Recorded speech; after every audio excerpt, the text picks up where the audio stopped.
रामंकर अस्तित्व उपरे प्रश्नवाची सृष्टि करिथिया लोक केबे से ता बापार नुहे बोली मु कहिबी। विप्लव होता समाजसेवी सूचना अधिकार कर्मी भारतीय हिसाब से जड़े रामभक्त हिसाब से मु गर्वित एथिपाई जे रामलालांकर जन्मभूमि रे भव्य राम मंदिर निर्माण होची एवं रामलालांकर प्रतिष्ठा उत्सव पालित हब जनवरी 22 तारीख। गोटे अच्छी कथा, भारतीय का क्या पहचान त्याग तपस्या और बलिदान। त्याग तपस्या और बलिदान को लेकिन भारतीय निजको गर्व अनुभव करती। विगत दिन में ए देश पाई भगत सिंह, खुदीराम, चंद्रशेखर आजाद निज जीवन को उत्सर्ग करिसेंती। ठीक से भली आउरी बहुत महामनीषी सुभाष बोस हजि जाइछंती। ठीक से भली से देश पाई एवं से देश जे मूल पिंड जो रामं को लेकिन जन्मरु मृत्यु पर्यंत आमे प्रत्येक कार्य लगे था से राम नाम को से प्रभु रामलाला श्रीरामचंद्र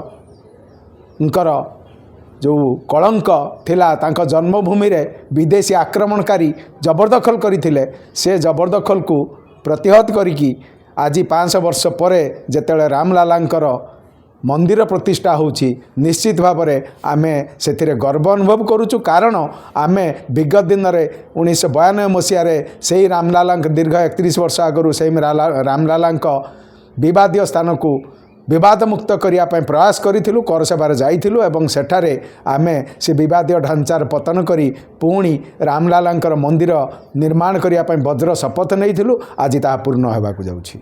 रामंकर अस्तित्व उपरे प्रश्नवाची सृष्टि करिथिया लोक केबे से ता बापार नुहे बोली मु कहिबी। काईकि ना मु जेतेबेले जन्म होईछि निश्चित भाव में मो माँ जन्मदात्री होता बेले सृष्टि करथिले मोर बापा एवं बापांकर सृष्टि को मुझे प्रश्न चिन्ह लगाए ताहले मु कौन जारज। तो जो मैंने आज रामंकर उपरे प्रश्नवाची सृष्टि करुछंती से माने मु भाबुची केबे जारज हेई नथिबे।